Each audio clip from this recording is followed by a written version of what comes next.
성도 여러분 안녕하십니까?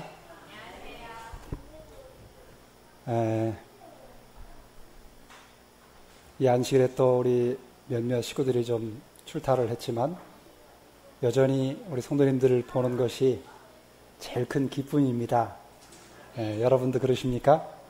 네, 저도 여러분을 볼 수 있고 이 하나님의 전에 올 수 있다고 하는 게 얼마나 제게는 기다려지고 기쁘고 감사한 조건인지 모릅니다. 그래서 그런지 교회 오면 너무 마음이 편안하고 즐겁습니다. 우리 안식일마다 녹화를 위해서 수고해 주신 우리 집사님 감사합니다. 제가 화면을 좀 띄울 텐데요. 혹시 화면이 좀 봐야 될 부분이 있으면 집사님 저 안 붙여도 되니까 화면도 좀 비춰주십시오. 제가 지난주에 했던 걸 봤더니 혹 화면을 봐야 될 필요가 있을 때가 있더라고요. 좀 조정을 좀 수고스러워 해도 해주시기를 부탁을 드립니다. 화면이 좀 떴지요? 네.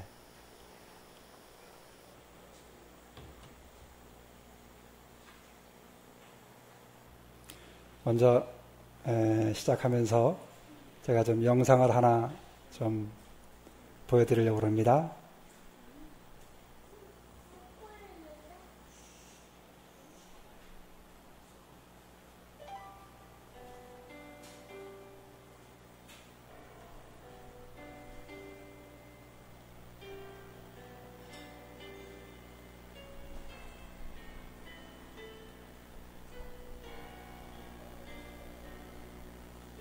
집사님, 녹화에 혹시 화면이 나오게 좀 할 수 있으면 좋겠습니다.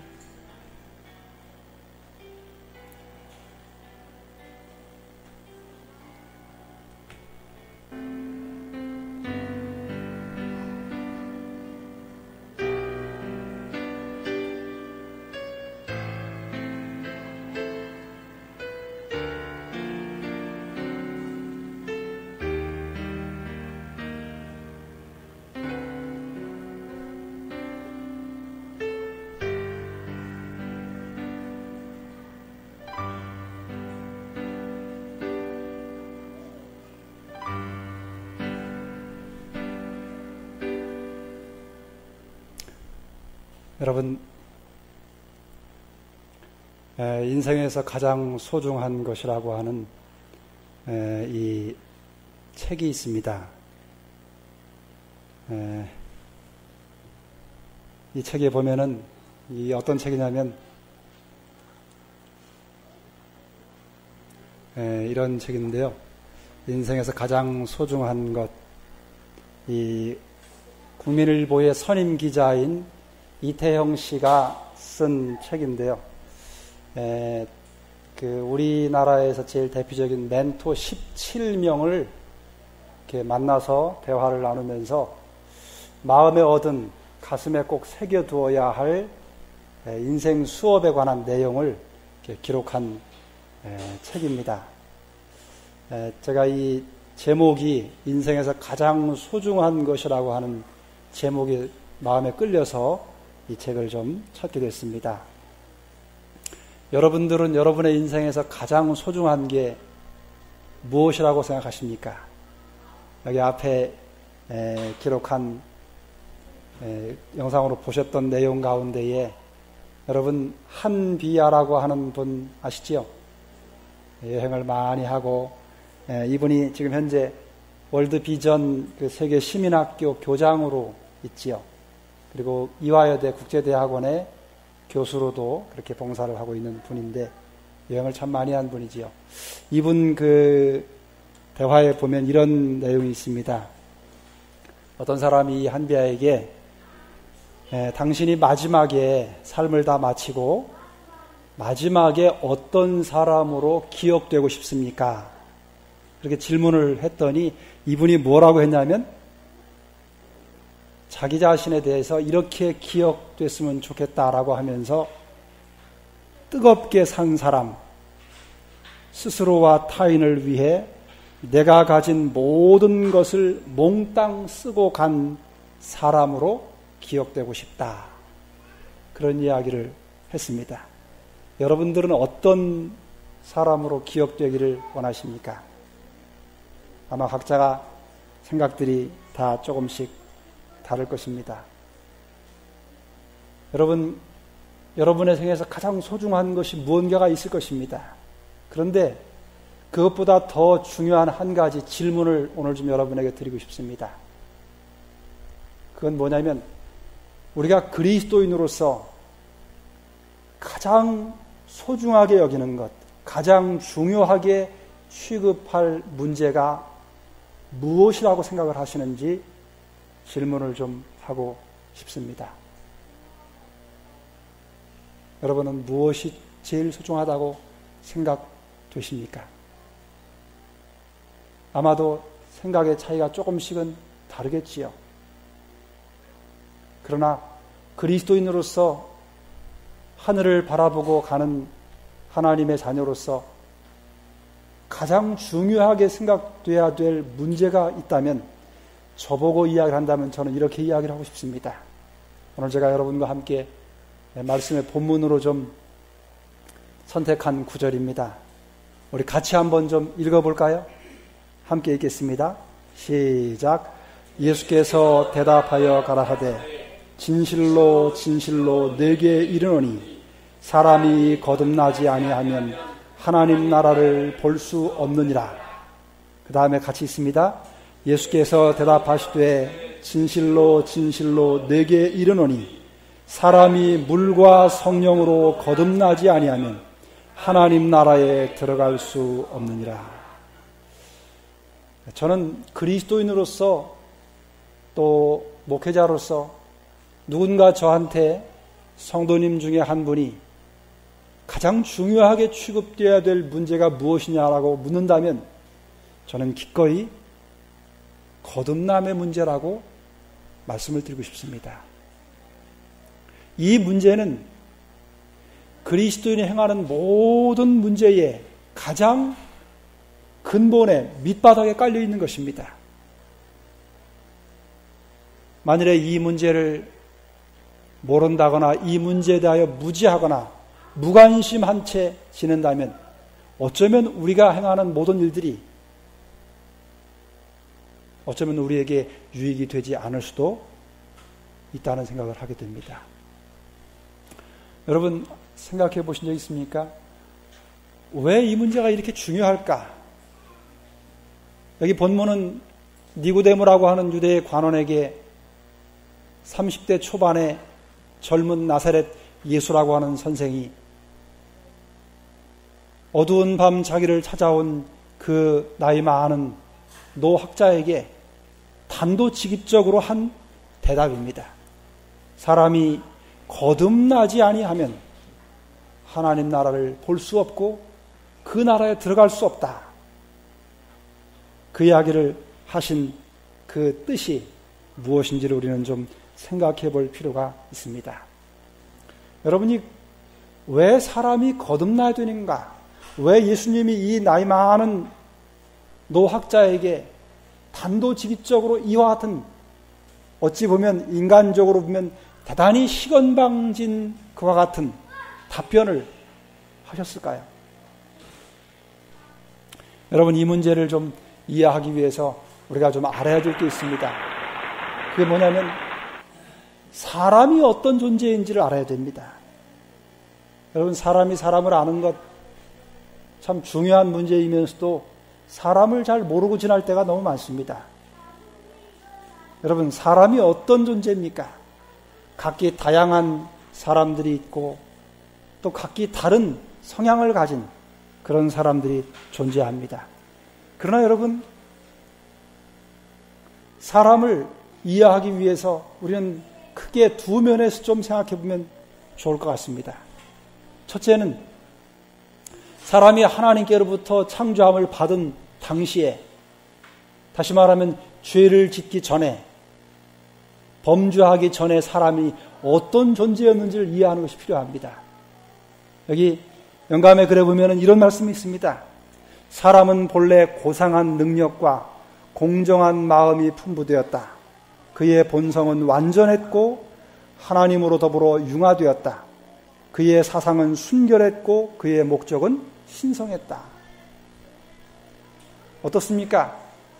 고상한 능력, 공정한 마음, 그 본성이 완전하고 하나님과 조화되고 순결하고 신성한 목적을 가진 그런 사람을 우리가 오늘 찾아보기가 쉽지 않은 세상에 우리가 살고 있습니다. 여러분이 볼 때 이런 사람을 만날 수 있다면 아마 그는 하늘에 아주 가까운 사람일 것이라고 생각이 됩니다. 그런데 이렇게 하나님이 사람을 처음 창조하셨을 때 거의 완전한, 아니 100% 완전한 하나님의 형상을 닮은 존재로 창조하셨습니다. 그런데 이런 존재가 하나님의 말씀을 어기고 죄를 지음으로 인해서 어떤 존재로 되었는지를 우리는 기록 가운데서 발견할 수 있습니다. 그 사람에 대한 묘사를 이렇게 좀 간단하게 하고 있습니다. 여기 보면 불순종으로 말미암아 그 능력이 악용되어서 사랑의 자리는 이기심으로 바뀌어졌다 그랬어요. 그리고 천성은, 그의 본성은 범죄로 인해서 완전히 타락했습니다. 여기 약해졌다 그랬는데 얼마만큼 타락했냐면 자기 자신 스스로의 힘으로는 악을 저항할 수 없을 만큼 그렇게 사람이 타락했습니다. 그래서 여러분, 사람의 본성은 그냥 두면 어떤 상태가 되냐면 악으로 점점 깊이 빠져들도록 그렇게 되어 있습니다. 아무리 선하고 아무리 착한 사람도 그냥 내버려 두면 그 결국은 아주 깊은 죄악으로 빠져들 수밖에 없습니다. 그래서 여러분, 하나님께서 지금 이 세상 가운데 수많은 사람들이 살고 있는데 하나님께서 이 사람들을 붙잡으시지 않으시면 세상이 그나마 지금도 악하지만 이 상태로 유지될 수가 없습니다. 우리가 볼 때 세상이 그래도 이만큼 유지되는 게 정치인들이 정치를 잘해서 되는 것처럼 혹 사람들이 그렇게 생각할지 모르겠습니다. 아니면 그나마 그래도 선한 양심을 가진 사람들이, 착한 사람들이 있어서 그나마 이만큼 유지하고 있다고 생각할런지도 모릅니다. 그런데 여러분, 세상이 이만큼이라도 유지되는 것은 하나님께서 사람들의 마음을 붙잡고 계시기 때문에 그렇습니다. 하나님의 붙잡고 보호하시는 손길이 거두어지면 세상은 정말로 걷잡을 수 없을 만큼 그렇게 죄로 깊이 떨어지고 더 이상 세상이 유지될 수 없을 것입니다. 근데 여러분, 사람이 범죄하기 전과 후에 차이가 있습니다. 근데 이 두 상태의 가장 큰 차이가 뭔지 아십니까? 범죄하기 전과 후에 제일 큰 차이가 있어요. 여러분, 여기 이 한 말씀에서 그걸 좀 찾아볼 수 있는데요. 사람이 범죄한 이후로 본성이 바뀌면서 사람들은 신성한 것을 즐기지 않게 되고 좋아하지 않게 되고 하나님의 낯을 피하여 도망하게 됐습니다. 이게 제일 큰 변화입니다. 죄를 지은 다음에 여러 변화가 있지만 그 변화의 대표적인 것은 하나님의 속성에 속한 것, 하나님의 품성에 속한 그 성향들, 그와 같은 것들에 별 흥미가 없어졌습니다. 그리고 하나님을 피해서 숨게 됐어요. 여러분, 아이들이 엄마나 아빠에게 잘못한 일이 있으면 어떻게 됩니까? 애들이 엄마 아빠를 슬금슬금 피해서 도망합니다. 전에는 별 문제가 없을 때는 엄마나 아빠한테 와서 착 안기던 아이들이 엄마 아빠가 하지 말라고 한 거 하고 난 다음에는 눈치를 살살 보고 엄마 아빠를 슬슬 피합니다. 우리가 어른들도 마찬가지지요. 아주 가깝고 친하게 지냈던 사람도 상대방에게 내가 뭔가 잘못한 게 있으면 그 사람 만나는 게 어때요? 좀 불편하지요. 꺼려지고. 전에 같으면 전화도 하고 만나면 그렇게 반갑게 인사도 하고 같이 있는 시간이 즐거웠는데 잘못한 게 있으면 어떻게 해요? 만나는 게 꺼려지고 같이 있는 게 좀 불편해요. 언제까지요? 자기 잘못을 고백하기까지는 불편합니다. 그게 어디서 온 것이냐면 죄로 인해서 온 결과입니다. 그래서 여러분, 사람이 하나님을 본래부터 싫어하게 된 그 가장 중요한 이유가 죄에 있습니다. 그래서 성경은 뭐라고 말하냐면 사람의 한계를 이야기하는데 여기 욥기서에 보면 누가 깨끗한 것을 더러운 것 가운데서 낼 수 있으리까? 하나도 없나이다. 로마서 8장 7절에 육신의 생각은 하나님과 원수가 되나니 이는 하나님의 법에 굴복치 아니할 뿐 아니라 할 수도 없다 그랬습니다. 할 수가 없습니다. 우리 스스로 하나님의 법을 순종하는 일은 불가능합니다. 여러분, 죄인의 상태가 어떠냐면 죄인이 왜 거듭날 필요가 있냐면 왜 예수님이 니고데모라고 하는 사람에게 다시 태어나야 된다고 이야기했냐면 이것 때문에 그렇습니다. 많은 사람들이 사람의 마음이 깨끗하기 때문에 특별히 이 이원론을 믿는 사람들은 우리의 영혼은 선한데 우리의 몸이 악하기 때문에 이 악한 몸에 선한 영혼이 갇혀있다. 그런 사고를 가지고 있습니다. 그래서 그 선한 영혼이 악한 몸에서 자유롭게 해방되기 위해서 죽어야 된다고 하는 그와 같은 사실을 깊이 믿었던 사람이 소크라테스지요. 그래서 자기가 독배를 마시고 죽은 이유가 바로 거기 있습니다. 근데 성경은 뭐라고 가르치냐면 그렇게 가르치지 않습니다. 성경은 우리의 마음이 악하고 우리가 스스로 그것을 고칠 수 없다고 기록합니다. 그리고 그 마음을 변화시키는 인간의 노력에는 불가능한 것을 시도하는 것이라고 이야기합니다. 그래서 우리의 동기 자체가 사람을 그냥 내버려 두면 그 동기에서부터 죄로 향하는 성향이 시작됩니다. 그래서 그냥 내버려 두면 아무리 선하게 보이는 사람도 결국은 죄로 떨어질 수밖에 없습니다. 이것이 인간의 한계입니다. 그런데 많은 사람들이 이 한계를 인정하지 않기 때문에 사람 스스로 의롭게 될 수 있다고, 그래서 자기 스스로 무언가를 할 수 있다고 하는, 스스로 인간을 개발시켜야 된다고 하는 이론을 가지고 많은 학설들을 주장하는 것입니다. 여러분, 이런 생각해 보신 적 있습니까? 죄인이 왜 구원받지 못할까? 죄인이 구원받지 못하는 이유가 무엇일까요? 많은 사람들이 하나님을 믿으면서 잘못 알고 있는 것 중에 하나가 이 영원 지옥설이지요.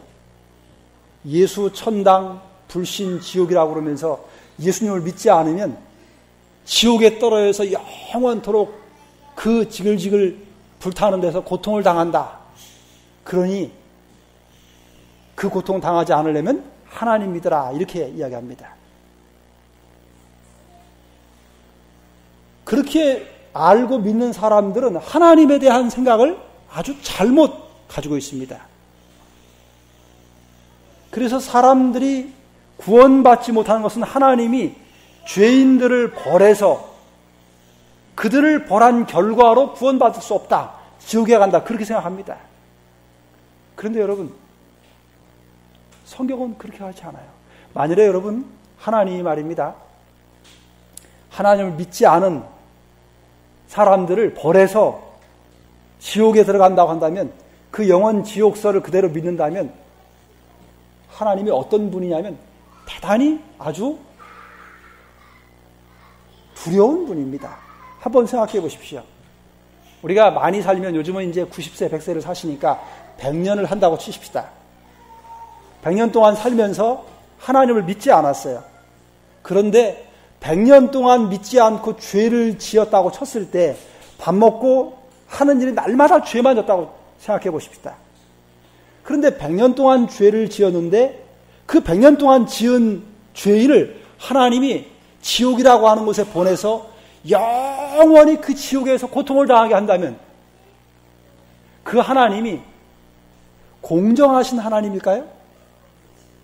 사랑은 떠나서 공정성으로 볼 때에 100년 동안 죄를 지었는데 그 100년 죄를 지은 사람을 영원토록 고통을 당하게 한다면 사랑은 떠나서 공정성에서 볼 때 공정한 분일까요?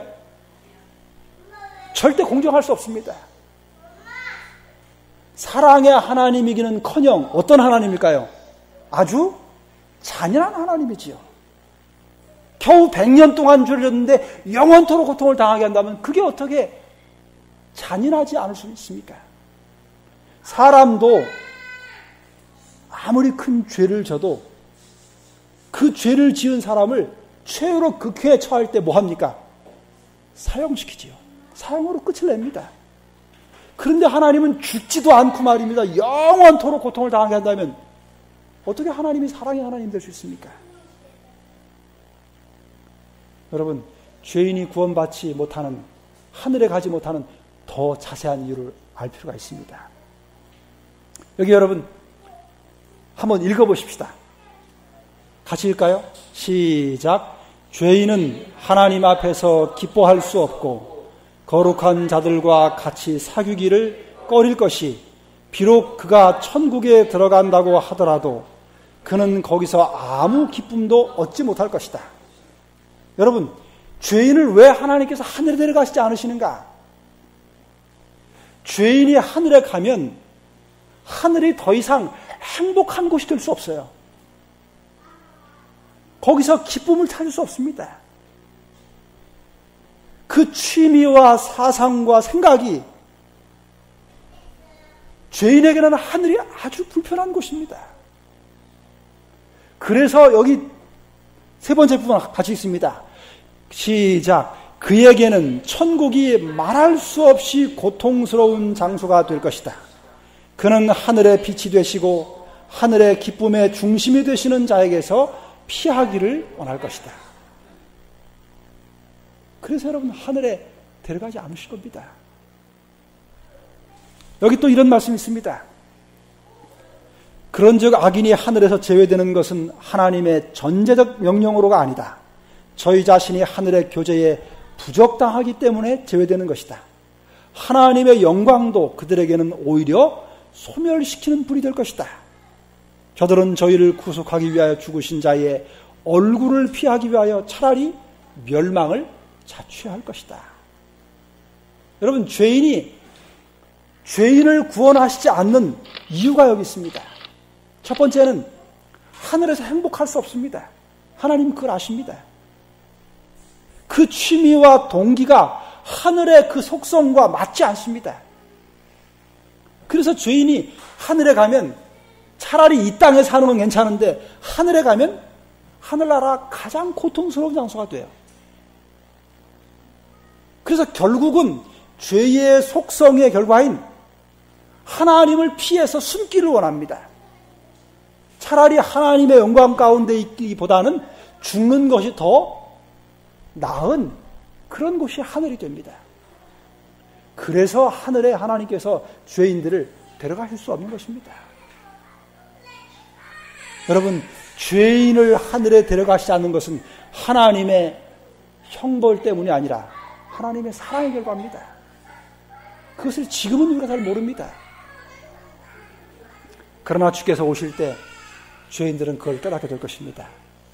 차라리 그 영광의 빛을 보지 않기를 죄인들이 원할 것입니다.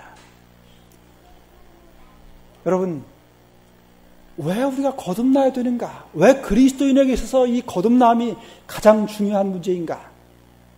그것은 죄인 스스로 의롭게 될 수 없기 때문이고 죄인 스스로 하늘에 들어가서 행복하게 살 수 없는 존재이기 때문에 그렇습니다. 그래서 그렇게 하나님께서 우리를 하늘에 데려가시기 위해서 거듭나라고 말씀하신 것입니다. 그렇다면 여러분, 우리에게 유일한 희망이 무엇일까요? 죄인에게서 유일한 희망을 여기 이렇게 말씀하셨습니다. 사도행전 4장 12절에 다른 이로서는 구원을 얻을 수 없나니 천하인간의 구원을 얻을 만한 다른 이름을 우리에게 주신 일이 없다. 그렇게 말씀하셨습니다. 죄를 지은 죄인에게 유일한 희망이 하나 있습니다. 그게 뭐냐면 다시 태어나는 것입니다. 여러분, 그리스도인으로서 하나님의 자녀가 되는 가장 중요한 이유가 바로 여기에 있습니다. 어머니의 태로부터 태어난 그것만 가지고는 되지 않는다고 하는 것입니다. 그렇다면 여러분, 어떻게 우리가 다시 태어날 수 있을까요? 다시 태어나는 길이 무엇일까요? 여러분, 만일에 여러분이 이렇게 반쪽이라면 어떻게 되겠습니까? 이 반만 있고 반은 없다면 그런 사람이 이 땅에서 어떤 삶을 살아갈 수 있을까요? 여러분, 이런 삶을 살기를 원치 않으시지요. 그런데 어떻습니까? 반쪽 신앙은 어떨까요? 반쪽 신앙이 가능할까요? 여기 이런 말씀이 있습니다. 하나님의 자애를 깨닫고 그의 품성에 인자하심과 자부적 온정을 깨달아 아는 것만으로는 넉넉지 않다. 하나님의 율법의 지혜로움과 공의로움을 깨닫고 그 율법이 사랑의 영원한 원칙 위에 세워진 것을 아는 것만으로는 넉넉지 않다. 여러분, 성경을 교회 와서 많이 배우지요? 성경 배우고 또 듣고 공부하고 그러면서 하나님의 진리를 깨달아 갑니다. 신앙을 오래 하면서 우리가 여러 교회의 교리들을 배우고 알게 됩니다. 그런데 여러분, 그것을 아는 것, 그 아는 것으로 그친다면 어떤 결과를 가져올까요? 로마서 7장에 보면 바울이 말입니다. 하나님의 율법이 얼마나 거룩한 것인지를 깨닫게 됐습니다. 그런데 그걸 깨달은 다음에 바울이 외친 부르짖음은 오호라 나는 곤고한 사람이로다. 누가 나를 이 사망의 몸에서 건져내려고 외쳤습니다. 아는 것만 가지고는 우리에게 희망이 없다고 하는 것입니다. 그러면 여러분, 아는 것 다음 말고 무엇이 필요할까요? 성경을 알긴 알아야 됩니다. 그런데 그것을 머리로 지식적으로만 아는 것 가지고는 부족하다고 하는 것입니다. 그게 반쪽 신앙이 될 수 있습니다. 여기에 나머지 반이 무엇일까요? 여러분, 나머지 반을 예수님이 가르치셨는데 이렇게 하셨습니다. 여기 민수기 21장에 보면은 이런 말씀이 있습니다. 우리 같이 읽어보겠습니다. 시작. 여호와께서 모세에게 이르시되 불뱀을 만들어 장대 위에 달라 물린 자마다 그것을 보면 살리라. 모세가 놋뱀을 만들어 장대 위에 다니 뱀에게 물린 자마다 놋뱀을 쳐다본 즉 살더라. 여러분, 이스라엘 백성들이 광야를 지나다가 가나안 근방까지 갔을 때 독사들이 나왔습니다. 그래서 많은 사람들이 독에 물려서 다리가 퉁퉁 부어가면서 죽어가기 시작했습니다. 그러자 모세가 하나님께 간구하고 백성들을 위해서 기도했을 때 하나님께서 뭐라고 말씀하냐면 구리로 뱀의 형상을 만들어서 높이 들으라고 그랬어요. 그리고 그걸 쳐다보게 하라. 그러면 살 것이다. 그랬을 때 사람들이 모세의 말을 믿고 그 뱀을 쳐다보았을 때 실제로 부은 부위가 점점점 가라앉으면서 독이 멈추고 그 다음에 나음을 입었습니다. 의학적으로는 설명할 길이 없는 일입니다. 그건 신비였습니다. 뱀에 물려서 독이 퍼져하고 있는 상태에서 그 그 독을 제거하고 그 다음에 치료를 해서 회복을 시켜야 되는 당연히 그 과정이 있어야 되는데 그 과정이 완전히 생략됐습니다.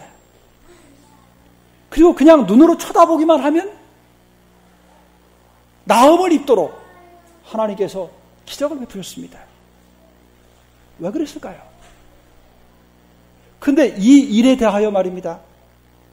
신약 성경 가운데는 이런 기록이 있습니다. 침례 요한이 많은 사람들 가운데에서 침례를 받으러 자기에게 오는 예수님을 보고 보라! 세상 죄를 지고 가는 하나님의 어린 양이다. 그렇게 외쳤습니다.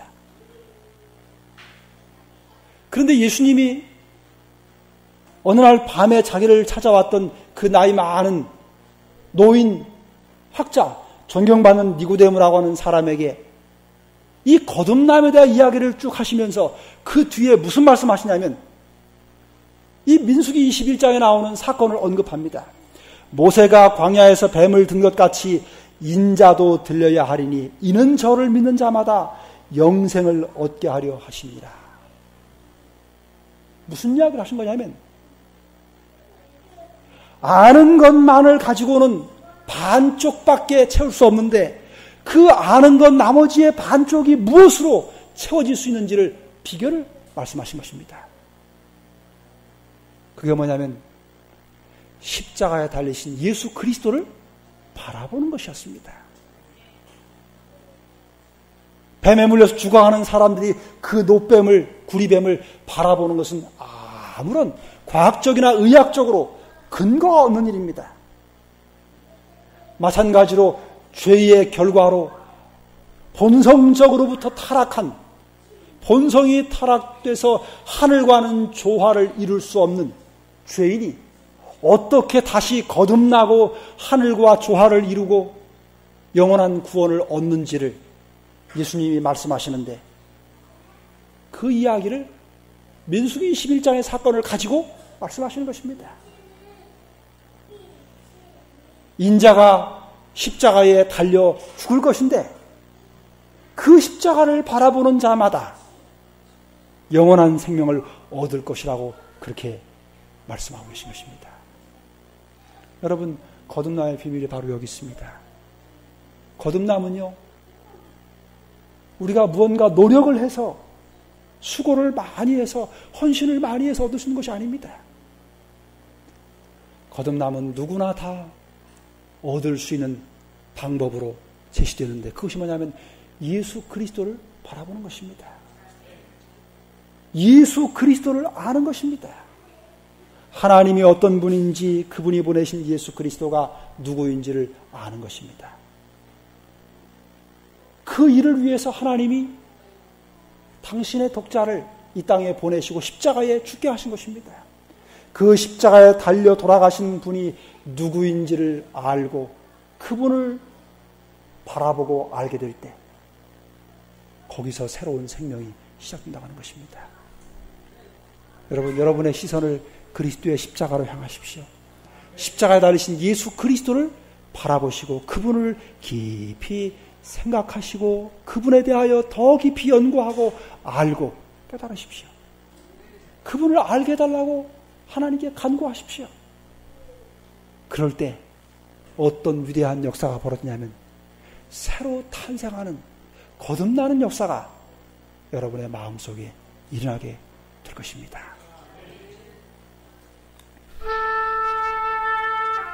나를 위해서 울지 말고 자신들 위해서 울라고 이 소리를 남기고 가서 그 무서운 환자 상처에다가 입대 갖고 따려낸다는 것은 못해요.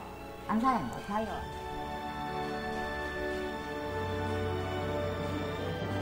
예수 대신해서 천황원이는 한국에 왔다고 이렇게 봐요.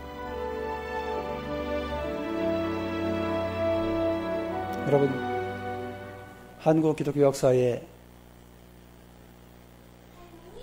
죽음보다 더 강한 사랑을 깨닫고 그 사랑 때문에 어쩔 수 없어서 자신도 그 사랑을 나누어 주기 위해서 자기 생명을 버린 순교자 가운데 한 분이 손양원 목사님입니다.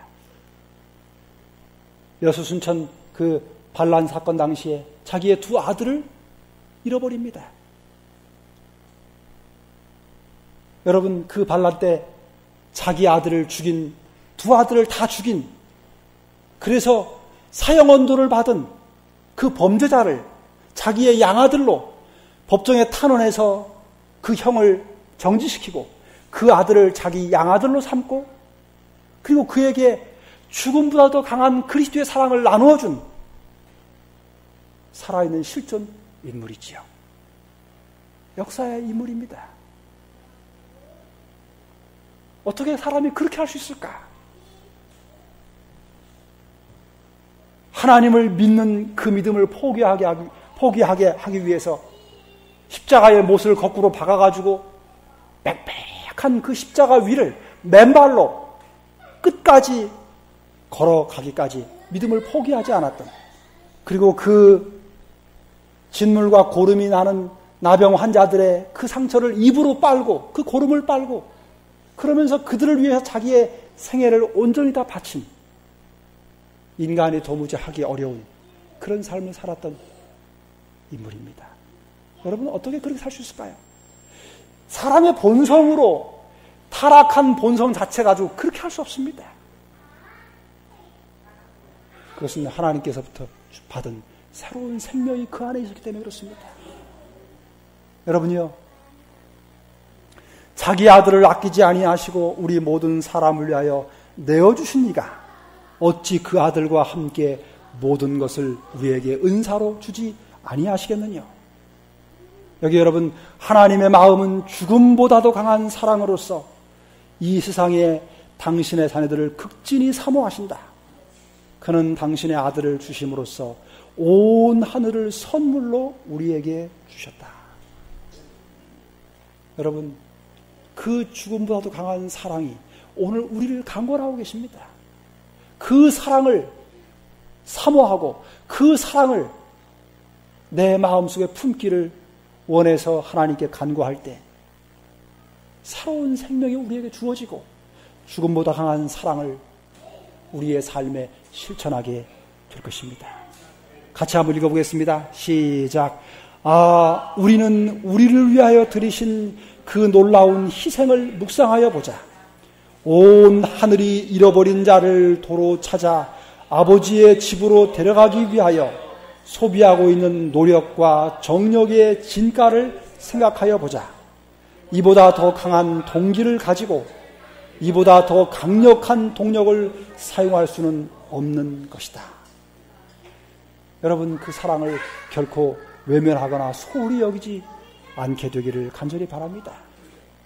오늘 우리를 향해서 두 손을 펼치시고 그 큰 사랑으로 우리를 초청하시는 하나님의 그 큰 사랑을 마음의 문을 열고 다시 한번 받아들이셔야 되기를 바랍니다. 그리스도의 십자가로 우리의 시선을 다시 한번 향하고 그 십자가의 무한한 사랑이 오늘 우리 속에서 다시 재현될 수 있도록 새로운 생명이 탄생되는 놀라운 역사가 우리의 심령 속에 있게 되도록 이 귀한 안식일 우리 모두의 마음을 주님께로 향하는 귀한 은혜가 있게 되기를 간절히 바라면서 말씀을 드리겠습니다.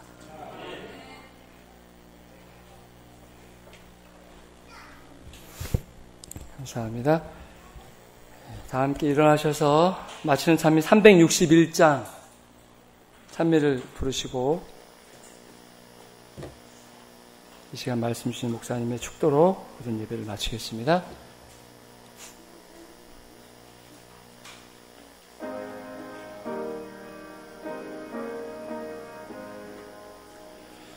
너의 죄 흉악하나 눈과 같이 이겠네.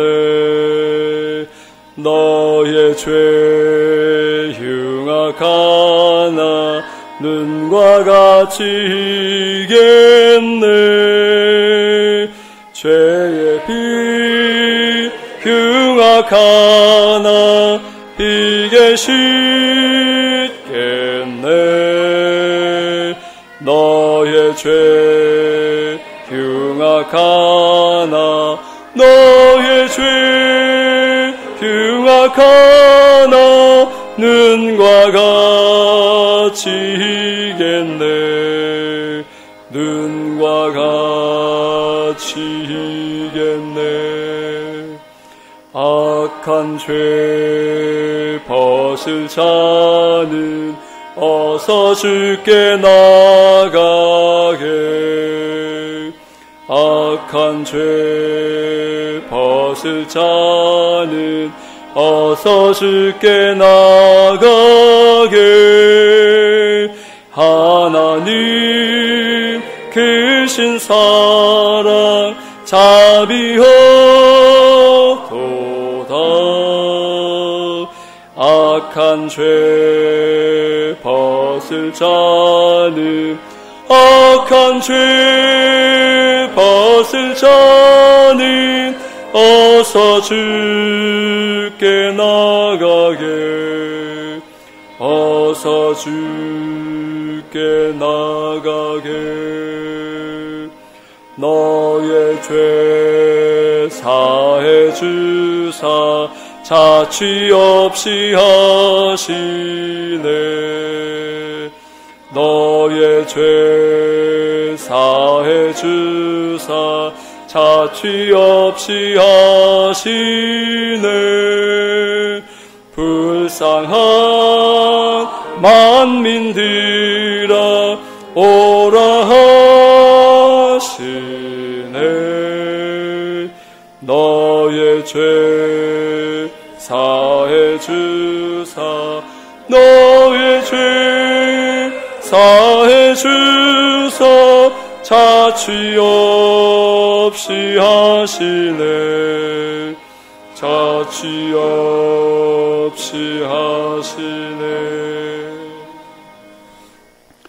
사랑의 아버지, 왜 인생이 다시 태어나야 되는지 저희로 하여금 깨닫게 해주셔서 감사합니다. 아버지 앞에 겸손하고 또 조용히 솔직하게 우리의 죄된 본성이 악한 것을 고백할 수 있는 마음과 영의 눈을 뜨게 해 주시옵소서.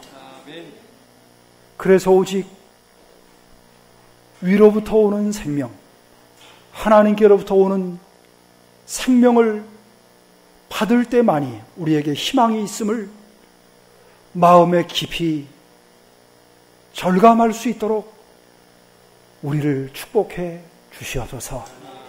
성령의 음성에 우리의 영적인 감각이 다시 살아날 수 있도록 우리를 축복해 주시옵소서. 우리의 눈과 귀를 들어서 우리를 위하여 죽음보다도 강한 사랑을 보여주신 하나님의 어린 양 예수 그리스도를 바라볼 수 있도록 우리를 도와주시옵소서. 그리고 그 십자가에서 하나님께로부터 오는 새로운 생명을 받고 그 생명으로 새로운 삶을 살아갈 수 있도록 우리 모두를 축복해 주시기를 예수님 귀하신 이름으로 간절히 기도드리옵니다.